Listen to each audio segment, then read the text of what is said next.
Gigantic Pop. March 8th, 2024, Gigantic Pop coming at you with a bit of a quick hit today, talking about The Rock's promo on social media and SmackDown tonight. Cody Rhodes slapping The Rock saying, Cody, you were a mistake. The Scorpion King saying, I know pharaohs, and that dog is no pharaoh. Crazy day in this build to Mania. Matt, how are you feeling about these promos that The Rock is dropping? He kept repeating himself again tonight. He went right back to the good old clown emoji. Well, he loves it. Loves it.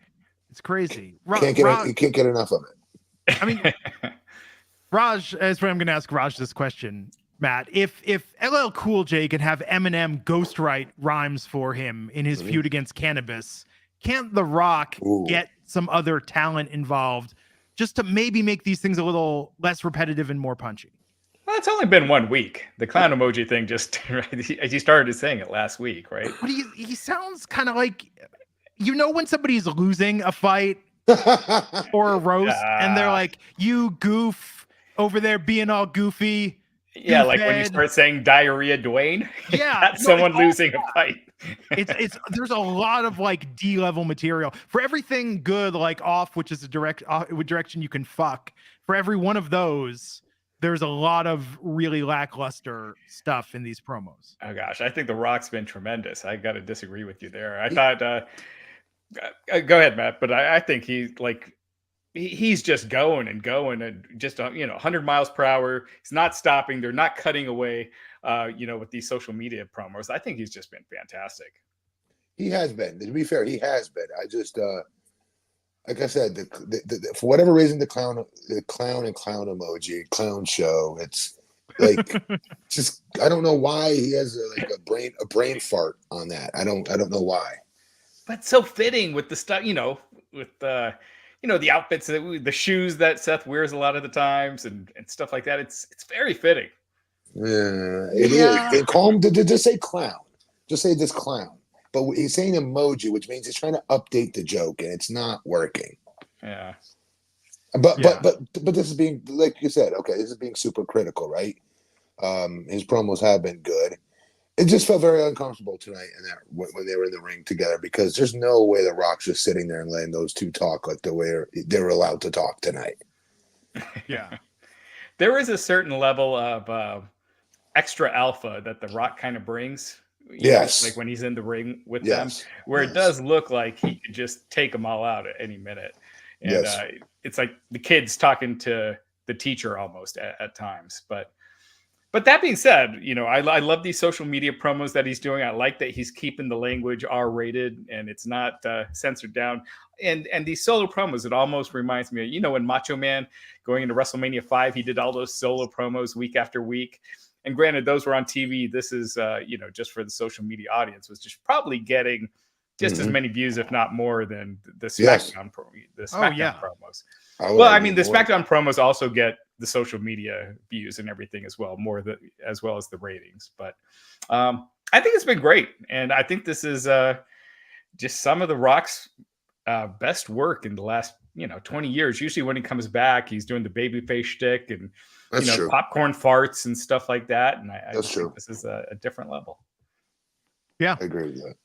No, I think it's notable that he's doing this, and I'm not saying that everything he does is bad, but I'm saying that it's like you have to sit through 10 minutes of promo and you get like a minute of it is absolute gold, and then the rest is like repetitive, stream of consciousness, a little rambly. And I get that it's online and it's social media. I think once he got to the meat of it tonight, once you got past sort of some of the cringe insults back and forth that they were passing, and he laid it out with the whole Cody, you were a mistake. That was, that's got people talking, right? Like that was bringing some real fire, some heat, making it ultra personal, which was good. But it's almost like everything he does that's amazing makes some of those swings and misses a little more noticeable, Sure.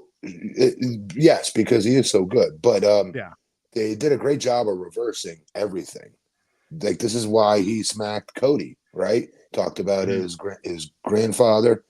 He did it tonight. Talked about Dusty and Cody smacked him right back. So it was good. It just, again, it still does look like kids going up against like the dad. You know what I mean? It still does look that way though. Yeah. I think, I just think the storytelling as well with what they've been doing, they're not giving too much away. They could have easily had Seth and Roman accept the challenge on Raw this last Monday night, giving bits and pieces, letting it build, not giving too much away in any one given week. And I always bring up that example of when they did Shane versus The Undertaker at Hell in a Cell. And in one segment, they did Shane returning, and then setting up a match at WrestleMania, and then giving away that it's The Undertaker, and then giving away it's a Hell in a Cell. That should have taken 3 weeks of story building to get to. Right. And today they have the patience to do that. One other thing, Glenn, I just want to point out is that, honestly, guys, they need to let Seth talk more, because Seth showed, in my opinion, much more fire. Cody has got to learn to get. I can't believe I'm saying I'm not giving this guy advice, obviously, but he's got to stop with the big words, and this is not the time for the fancy Cody promo. It's just not. This is the time. This is the dude who just bitch slapped you across your frigging face in front of the world. He's across the ring from you right now. Okay, yes, you're going to get there and slap him, but there was no like, yes, but then when Seth got in there, Seth was right in Rock's grill. I believed Seth when he was talking to Ish. He was talking to him, and he was pretty close to his height too, I noticed. And just everything about it didn't feel he felt less little boy in that ring tonight than Cody did, in my opinion. Well, I feel like another thing with Seth is he's proven that when he becomes serious Seth, he could be pretty effing great, Like, and I'm talking about like years ago when he did that thing with Riddle, and they did that thing where they thought they were off camera and they just went off. When Seth gets serious and he stops doing the cackling and the ha ha ha ha ha and all that, he is great, and he makes you believe. When he's doing the clown emoji stuff, not so much. Well, Glenn, one other thing I want to say is that he just, like, everything he was saying, like he said, like Ross said, I believed him, but at the same time, physically, he came off differently than Cody did to me. He just did. Maybe because he's a little bit taller, that doesn't get you that much, but it's the fire and how he was saying it. Like, he was right in Rock's grill, giving him the business, telling him, like, you had your time. And he did it in a way that wasn't the redundant promo that every guy cuts when someone from the past comes back and they're taking up everybody's TV time again. He didn't do it that way. He did it very different, very original, and I believed him. I thought it was a really good promo from him tonight. Seth looked phenomenal tonight. I think this was one of my favorite looks that he's rocked. I think that he was great on the mic tonight. Monday, it was super cringe with the diarrhea Dwayne stuff. Yes. That was awful. Although the crowd was chanting it tonight. So I know. Loudly. What do I know? I can't believe it. I can't believe it. That was the one thing that stood out from Raw that Monday night. I was like, that is just terrible. They're going to bury Seth with lines like that. And then everyone's chanting it. I mean, the crowd, with how hot The Rock was, the crowd was more, chanting Seth over The Rock, which is crazy. I never thought I'd see that either. One other thing is, like, this is up there if the crowd was chanting "Suffering Succotash," just for the record. Right. Could you look? If we were living in a reality where that had happened, WWE would be very different right now. Very. Oh my God. Yeah. But Seth looked big time tonight. I know, I understand how some people go, oh, that's a silly look. He looked like he was wearing a beanbag, but he looked like he just stepped off. He looked like he just came from the Met Gala and he's editing Vogue this month. Like, it was a very good look for him. I thought it was. I thought he looked like somebody. I always think he looks like somebody. They always tell us, change your look, try to look like a star. You can think he looks funny, everybody, but at the end of the day, does he not draw your attention? Do you not look at that go, he's somebody? I always think that. Yeah. My issue with him is always more of the laughing and all that just feels like he's acting. Yeah, it just feels like he's playing a character, and then when he becomes serious Seth, now he feels like a real guy. Now you feel like you're getting the real Seth, and that's when he's most effective. When he's doing the laughing, the cackling, the Joker gimmick, it's just cringy. Yeah. What did you guys think of? Let me ask you guys a question. I never get to ask you guys questions. What did you guys think of Cody's performance in that promo tonight?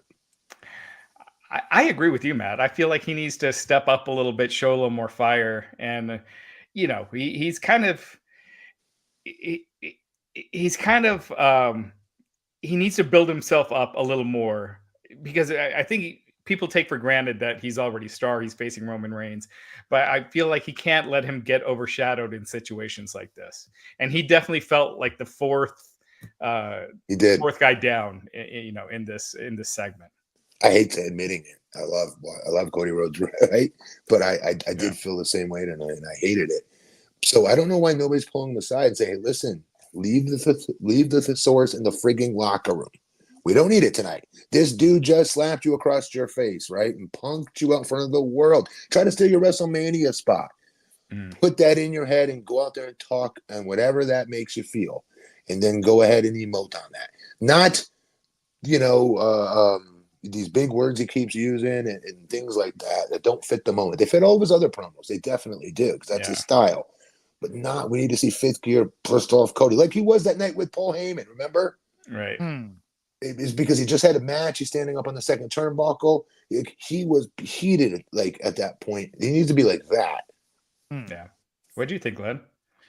I mean, all in all, I'm hyped for this match. I think they're running the risk because we've all known where it's going, that they are, to your point, Raj, like they're really dragging this out.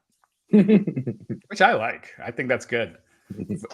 Do something different with it, though. You know what I mean? Like, I think just it was great to have them all face to face, but I don't want next week where it's like, now Cody and Seth are going to tell you their thoughts on what happened, and now the Rock and Roman are going to tell you their thoughts on what happened.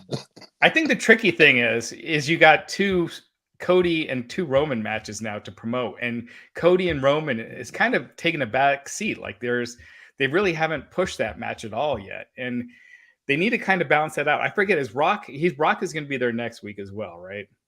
And I think it's like every Friday between now and Mania. Except maybe no, and then I think there's a couple he's not there. And because you need to also build that match. You need to build that night 2 match. I mean, because they're definitely wrestling. Now, we don't know the stiff, if it's Bloodline rules or not. And you don't want that match to get lost in the shuffle and it all be about the tag match, even though that's where the media focus and everything is going to be. I mean, I think it's going to be a hot 2 nights of matches. I think tonight they did some really good stuff with Bayley and Io, like Bayley's full baby face again, but not hugger Bayley. Bayley, no tube men this time, but I like that. I like the build they're doing there. The thing that stuck out to me like a sore thumb tonight is why have they spent all this time building Karrion Kross and the Final Testament and Bobby and the Street Profits, and like they got matching suits together, and this is going to end up as a 6-man tag match on the SmackDown the night before Mania. Like, do you think they've been giving them time though? Like, would you? They've been giving them so much time to build this though, and it's not getting over with anyone. And I know Kross, Matt. You got to tell him to shave his head again. This hair is not. I swear to God, I have. I just feel like that group isn't working. Someone MD899 putting that the Final Testament into ass. They're not gelling. There's nothing when they come out. You're not like, whoa, yeah, stuff's gonna hit the fan. And I've loved the Street Profits since they've come in. I've been a big Lashley fan. They never quite gelled either. I thought seeing the Street Profits as heels with Lashley, it might take him even farther up and get Montez even that much closer to being that top singles star. Me too. Yeah. And they just they floundered. I mean, the Street Profits were more over and Lashley was more over before this group started. So, yeah. You're right. I got a quick question for you right now as things stand for WrestleMania. Are you more excited about the tag match with Rock and Roman versus Cody and Seth, or Cody versus Roman / Seth versus Drew? The night 2 main events or the night 1? Well, night 2, because Cody gets to finish the story and I'll be happy and all will be good in the world. But that's really it. The tag match is, still night 2 for me.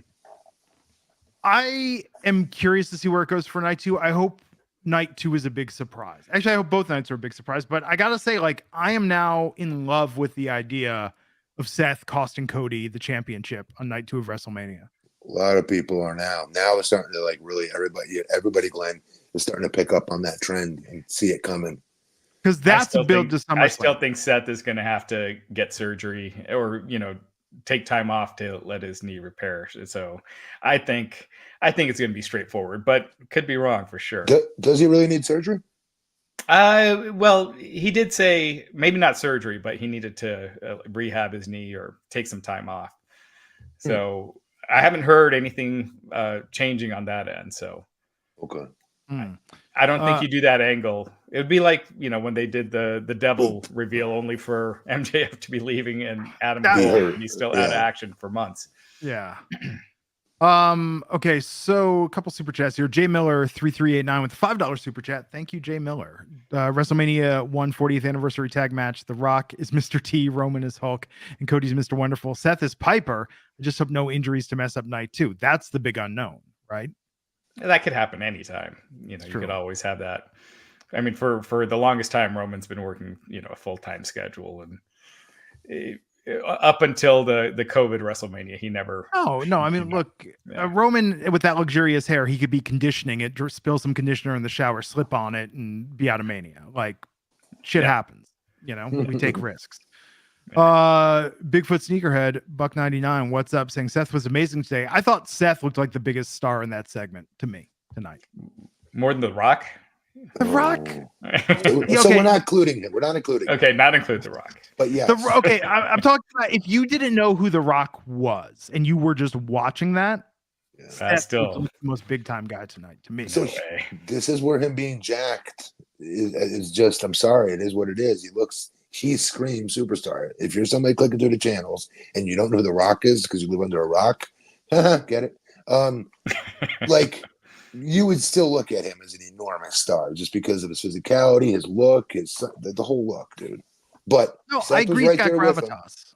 He's got gravitas. He's just, and he's got everything. He looks like a Hollywood star, even if you don't know who he is. Well, and that's why I thought it was really funny though when they were throwing the midlife crisis thing at him tonight. That great. Was such an effective burn. Yes, and to get a burn on The Rock is like very hard. Very hard. Yes, it is. I thought that was 1,000 times better than Diarrhea Dwayne. Way better. Way better. Manish Malu bringing up, you saw The Rock's entrance, Glenn? Even Roman is jealous. Yeah, they upgraded his entrance. It was freaking cool. Wasn't it weird to you guys tonight, though, to have Roman say, Dallas, acknowledge us? Yeah, a little bit. It was fitting. But I know got to do it now. I know, but I always weird out when they change catchphrases. Yeah. If you're the other bloodline members, you pissed off. Like, wait a minute. We've been behind you every single week doing this crap. You never said us before. Yeah. That should be a backstage exclusive of Solo talking to Paul Heyman and be like, don't you think it's weird? Like that now it's us, but before it was him? This is very strange to me. Solo doesn't know what to think of this. It is weird that threw me more off guard than The Rock saying, if you smell what the bloodline is cooking, even though if you smell is, it goes way, way farther back, is way more iconic. Oh, yeah. No, Mike, look, if it's not for nitpicking wrestling, I mean, look, I've been doing this for too long, man. It's like, I watch it differently now. You almost have to at a certain point. It's just, and you need to counterbalance me because I'm loving all of this, being the longest Rock fan. So, okay, wait. I swore I was going to retire the AJ Flat Earth jokes, but in that promo set on LA Night, he said, "Why did I fly halfway across the world, not around the world, like everyone normal would say, but across the world?" I didn't catch that. Good catch, Glenn. Good catch. I didn't catch that either. So, I think a writer is trolling him. It was super weird. But our man, guys, we're gonna put ourselves over real quick. Our Mania picks are coming. We saw it, or in setting his stuff up with Logan Paul, with AJ and LA Knight. I mean, we called our shit. Yeah. Well, although one thing we didn't see coming is that obnoxious, hideous Prime logo that's going to be on the mat for WrestleMania. Okay. Did not see that one coming. Yeah. Biggest sponsorship deal WWE's ever done. Wait, what? Yeah. Yes. And so Vince was always against that, having the logo on the ring. That was his big thing. Like WCW would do it. I mean, they would have the show logo, like Nitro and stuff, on the ring. Vince was always dead set against it. Never did it. Offered tons of money in the past. Never would do it. Mm-hmm. It's a new day, new management, new ownership. Mm-hmm. It's all about the money. Yeah, biggest this partnership. It's the first one that's with WWE and UFC. Prime is going to be on the mat for upcoming PLEs. I don't know if it's for every match or just one. How they do with the Slim Jim, how it's one match and it's all over the place. So I'm hoping that's the case, because it's one thing when you have it kind of blended into the mat, but that thing looks hideous. That don't blend. It doesn't blend. No, you don't want colored, a giant red bottle on a rather monotone canvas. And is Manisha saying, like, are they going to blur that in the future? I mean, because if you play the new WWE game, or like in WrestleMania mode, they didn't get rights releases to mention Madison Square Garden. Like, that's the name is blurred. They didn't get some ref rights. They didn't get Mean Gene's estates rights. Like, just so think about in the future of WrestleMania 40, Raj, I hope you're right that it's one match like Logan's match, because could you imagine when we get the Cody retrospectives for the next 20 years, they're going to come back and that Prime logo. But shout out to Randy Orton tonight for taking this and being like, oh, that's pretty good. And then pouring it on KSI. So respecting the sponsor, but still, still being the baby face at the end. Raj, what's really? I'm sorry, go ahead. No, I've never tried Prime. Me neither. I don't know this will do it. That is a good flavor. I do have that new flavor. Okay. But let me ask you something. How much money was this deal for? Do we know? I mean, they were saying that last year's WrestleMania did 20 million in sponsorships, and they were predicting that this year will double it. And I'm sure Prime is a big reason for that. So, gosh, probably for WrestleMania alone, probably 5-10 million. Wow. Yeah. Oh, okay. Yeah. Absolutely insane. Absolutely insane. So I got to take a moment to dispute this, because Mike Martin is saying MC Hammer said I've flown across the world from London to the Bay. That's not what he said. Oh, here he goes. You can't wait to deliver this. Go ahead, Glenn. That's not what he said. He said, I've toured around the world from London to the Bay. It's Hammer, go Hammer, MC Hammer, yo Hammer, and the rest can go and play. Can't touch this. Couldn't wait to get that in. You couldn't wait. We all know that. Yeah. Was it toured? Oh, gosh. It's toured. Yes. Yeah, it is toured. That's right. Yeah. Yeah. Oh my God. Growing up in the Bay Area when that song hit, I mean, unescapable. It's one of the cool video too, because they used to give him a shout to his days as a bat boy at the Oakland A's, right? Yeah. I thought that was cool. Mm-hmm. And Hammer after Hank Aaron because of his resemblance when he was a kid. Yeah. Oh man. Miss you guys last week. I mean, we'll do a. Yeah. Oh yeah, I know. Yes, we did. We wish. We missed you too. It was a big one. It was a big week for AEW. Okada debuting, Mercedes Moné coming up. I thought that episode of Dynamite felt hot. It felt like the company had momentum again. The rating kind of was a big disappointment, but they did their lowest audience since October. They did a good job though. That between that pay-per-view. Debuting Okada, I like how they debuted him. Actually, I think that was a good debut for him. I really do. One last thing, I like the new change to the set. The whole aesthetic of Dynamite was different. So what we've been saying for weeks, they've got to do something to get a headline somewhere, a positive headline, just somewhere in the 50 WWE headlines that are getting positive reviews right now. Just get one. I thought that was it. Between the pay-per-view, Okada. Monet, the set redesign for Dynamite, the rebranding of it. This is something. Yeah. Did you, Manish Malu, bringing up that Sasha is already talking about coming back to WWE? I'm not sure if you saw that clip where she said she's going to eventually end up back in WWE. Yeah, that's Tony Khan. I love that. It's not a good thing to say, right, when you're about to debut at the new company. It's not, but that also probably tells us that. Do we know her contract status? How many years? No. Because that tells me it's probably about a 1-year deal, maybe 2 years. But or just the truth. Everybody wants to retire WWE eventually because they want to be in the Hall of Fame, right?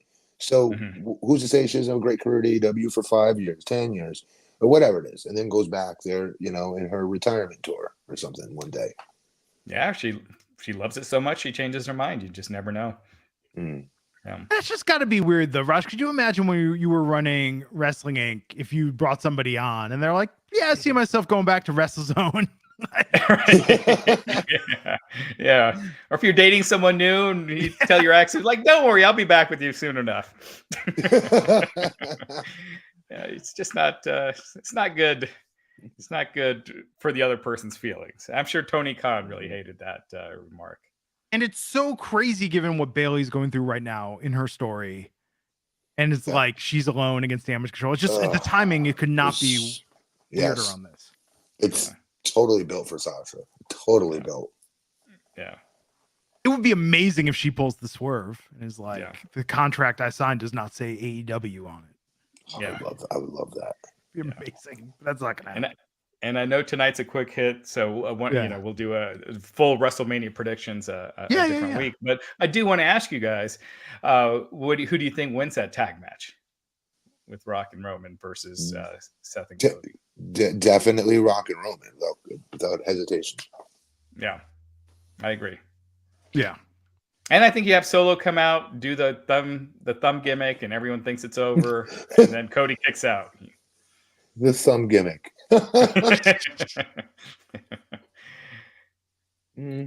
Yeah, I think they need to batter Cody. They need to destroy him in that tag match. Yeah. I mean, does Cody win at Mania? I feel like yes, he has to. Don't try to put it in the ether. Don't take this away from me, Glenn. Especially now tonight when Rock flat out said, like, you will never get a shot at that title. What's this, AEW all over again? Like, yeah, good call. Yeah, good callback. You're right. Yeah, no, they won't make that mistake. They give it away. They didn't give it away before. Yeah. I thought in AEW that was a giveaway. Because I was like, they're not going to really have it where Cody never gets the challenge for the title again, right? Like, that seems idiotic. And they did it. Tony Khan said, hold my beer. Better yet, Cody himself said, hold my beer. That was his call. Yeah. I never like when they, like, the babyface promises that they're going to win a match, because then they have to. And I remember, like, WrestleMania 5, I hated that. Hulk Hogan, like, the week before, said, I promised to the Hulkamaniacs that I am going to win the title at WrestleMania 5. And I'm like, that just gives it away. Hulk Hogan has to. Did you ever see? As a kid, I was saying that. Kids in the Hall did a sketch with the sick kid asking the baseball hero. Then he's like, I'm going to bat a home run for you. And then they have the sick kid listening to the radio while the guy just strikes out. I saw this. I know exactly which one you're talking about. Exactly it's so messed up. It is. Geez. Yeah. Such a great show. What a good show that was. Yeah, it was so ahead of its time with, yes, it was. Edgy humor. But I don't know. I mean, that's why I would like something unpredictable. I want Cody to win, but in a very unpredictable way. Okay. You know? Yeah. Not just babyface overcomes the odds, defeats the entire bloodline. I mean, sometimes predictable is the best way to go. Sting winning was the predictable thing last week, right? But it was awesome. It was so cool. That's exactly what they should have done. Yeah. Yeah. So this weekend, Matt and I are probably going to do something maybe Sunday. Matt's getting 2K24. I got 2K24. We're going to talk about it after we played it for a bit. Yes, sir. Yeah. The jam-packed game. I spent a long time with my GM mode. It's super deep this year. My Rise has two different storylines. One's a women's storyline, one for a men's storyline. There's WrestleMania mode, which, quick gripe. Remember how in the commercials, Hogan's like, my story starts at the beginning. Mm-hmm. WrestleMania mode starts with WrestleMania 3 with Steamboat versus Macho Man. That's the first match in WrestleMania showcase mode. Like, I wanted to play Mr. T and Hogan. Like, but they start with WrestleMania 3. But this is a deep, deep game. There is a lot in there this year if you have the time to devote. Why do you think it started at WrestleMania 3 and not 1? Mr. T didn't sign off, maybe. You would think he would, take the money. They threw a lot of money at everybody for this. Yeah. Yeah. So how does that work? Do they pick one match from each WrestleMania that you have to go through? No, there's a couple, because there's Hogan and Andre. So it's not just like they cherry pick one. There's it's not every WrestleMania. There's like a dozen and a half matches that you play. But it's weird though, because and this is kind of cool, I won't spoil anything, but when you're playing like Steamboat versus Macho Man, they'll kind of tell you what to do to progress the match. And then it goes to a cutscene where they take the 3D and then fade to the video and show you part of the match in video and then come back to the game. Yeah. That's pretty sweet. Yeah. So, I mean, again, these are deep games. I don't think people appreciate how they try and really put in something for everyone. And this is the least broken game they've shipped in years. So what do you mean by that? Glitch free? Yeah, well, not glitch free, but dude, there was one year with my GM where every time you got to week 10, it just crashed and destroyed your save file. Like, there have been some really awful bugs. There are still bugs this year, but it's not nearly as bad as it's been in years past. Yeah. Now, remember, they're cranking one of these out a year. So it's an accelerated timeline. But I recommend if you've got the time to put into it, like buy it. But if you just want to casually play, you could probably wait till it goes on sale. But we'll talk more about it. Stephen Marcucci, $4.99, saying if Cody and Seth win night 1, are you less likely to think Cody wins night 2? Yes. That's what it would be designed to do for us, I think. But no, he has to win, guys. End of story. I don't know. He has to win. Yeah. And that's why I think Rock and Roman have to win night 1. And I feel like Rock pins. I think Solo does the thumb thing to Cody on night 1, and he loses because of that to The Rock. And so when he does it again on night 2, that'll be like 4 times that Cody seemingly loses to the spike. The spike drops the thumb on him, but then he kicks out or reverses it or something. So because you're tying it into the spike from last year's Mania. Yeah, and then also that's how Drew beat Cody, was Solo hitting that spike on Raw last month. We'll see. It's going to be exciting. Thank you, everyone, for tuning in tonight. I think you're going to be seeing a lot more of us between now and Mania, and then Mania weekend, covering both nights. It's going to be fun. Man, I'm looking forward to Stand and Deliver. I know you guys don't watch NXT, but I think Tony D'Angelo is going to be NXT champion by the end of Mania weekend. That's your favorite wrestler. It's just such a it's the gimmick that should be so just not, it should just die in present day, but for some weird way it works amazingly well. Real quick, I want to bring up this chat question or comment. Patrick LeBlanc saying, remember The Rock talking about making Rollins' title disappear? And I could almost see, because I could almost see Rock helping Drew win the title that next night on night 2. Which is why Seth will be pissed and blame Cody and cost Cody. You could. There's a lot of ways you could go. Seth's the one who shut his mouth off and accepted their challenge tonight, though, in that tag. Yeah. I don't know, man. You give me Seth and Cody at SummerSlam, like that'll be dope. Maybe Seth turns and Cody wins anyhow, and that's the feud. They run it back at SummerSlam. We'll see. I like that. There's a lot of options. Definitely. Yeah. And Manish Malu, I agree. I think Trick versus Carmelo should be on the Mania card, but I have a feeling it's going to close Stand and Deliver. I would like to see that on the card. I think that's a big enough match to be on the card, quite frankly. Yeah. They still haven't had an NXT, like a pure NXT match on a Mania card, right? Charlotte and Rhea. Yeah, but Charlotte was main roster. You know what I mean? Like it's just 2 NXT people. No. You sure they didn't have Karrion Kross when he was champion or somebody like that? No? They did something the last time I remember. You know what it was? It was Enzo and Cass versus Dash and Dawson on Roadblock one year before Enzo and Cass got called up. They did the NXT Tag Championship on the WWE PLE. It's weird that they haven't done that more. You'd think they would. Yeah. And Carmelo is technically, I guess, a SmackDown star now, but is he? Kinda. I mean, I thought so. I mean, Grayson Waller showed up on Raw. He ain't a Raw star. Or not Grayson Waller, Von Wagner. No, but Carson, Carmelo Hayes, he's got the main roster contract. Yeah. We'll see. So Matt's at BP Matt Morgan, Roger's at the Raj Gary, and Matt Glenn Rubenstein. We are going to be Matt and I will be back probably Sunday to talk about WWE 2K24. And if anything else exciting happens, just click that bell notification. Be sure to like, share, and subscribe. We'll have these quick hits. Thank you, everyone, so much. Have a great weekend. We'll catch you back here next time on Gigantic Pop.